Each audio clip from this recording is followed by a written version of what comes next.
Good morning all of you. 1 2 3 law class with Kabir में आपका एक बार फिर से स्वागत है।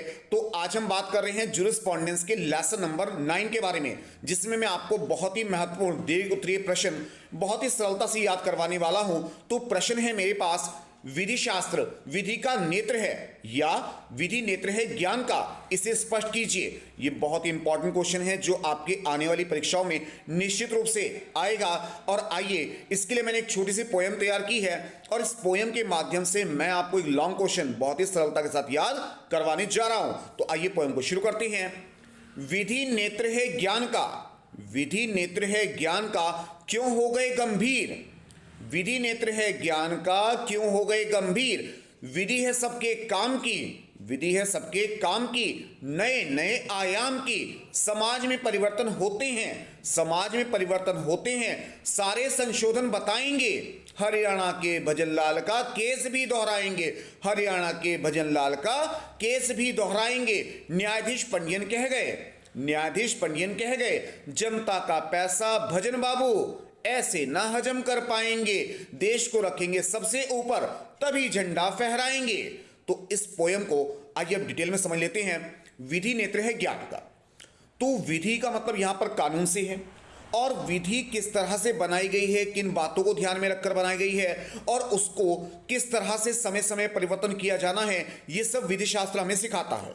तो जिस तरह से मनुष्य के शरीर में आंखें होती हैं और उनका कार्य होता है मनुष्य का मार्गदर्शन करना, इसी तरह से विधि शास्त्र का काम है कि जो विधि है उसके बारे में हमको समझाना और उसके लिए हमें मार्गदर्शन प्रदान करना। क्यों हो गए गंभीर, यानी विधि शास्त्र की जानकारी के बिना आप किसी भी विधि का ना तो निर्माण कर सकते हैं ना उसका पालन करवा सकते हैं। तो यानी अगर आपको विधि को समझना है तो कहीं ना कहीं विधि शास्त्र को आपको गहराई से समझना होगा।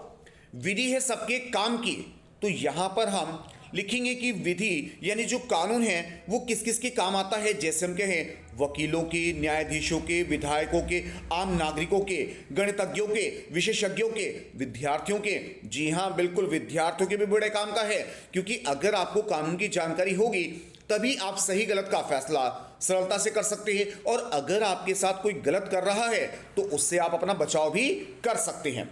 नए नए आयाम की, तो विधि समय समय पे परिवर्तन होती रहती है। यही कारण है कि 26 जनवरी 1950 को संविधान लागू होने के बाद पहला संशोधन 1951 में यानी एक वर्ष के भीतर भीतर ही करना पड़ गया था, और अब तक वर्तमान समय तक हमारे संविधान में लगभग 105 बार संशोधन किया जा चुका है। समाज में परिवर्तन होते हैं, समाज की आवश्यकताएं, रहन सहन, जीवन स्तर समय समय पर बदलता रहता है, और उसके अनुसार कहीं ना कहीं विधि को भी अपना स्वरूप बदलना पड़ता है। सारे संशोधन बताएंगे, तो यहां पर जो आपने संविधान संशोधन पढ़े होंगे, हमारा जो सेकंड पेपर है उसमें जितने भी संविधान के बारे में आपको संशोधन बताए गए हैं, आप उनके सेक्शन यहां पर लिख सकते हैं। और एक केस भी आप डाल सकते हैं कि हरियाणा के भजनलाल का केस भी दोहराएंगे।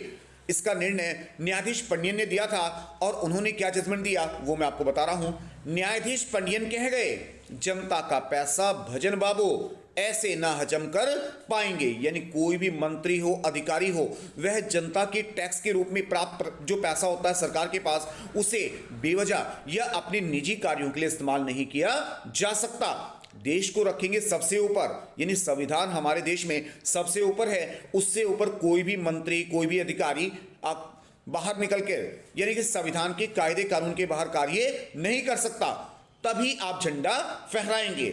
तो अगर संविधान है तो हमारे देश में गणतंत्र है, सबका कानून पर विश्वास है, और अगर मंत्री वगैरह इस चीज का दुरुपयोग करने लग जाएंगे तो फिर जनता को कैसे विश्वास रहेगा कि हाँ, हम एक गणतंत्र देश में रहते हैं।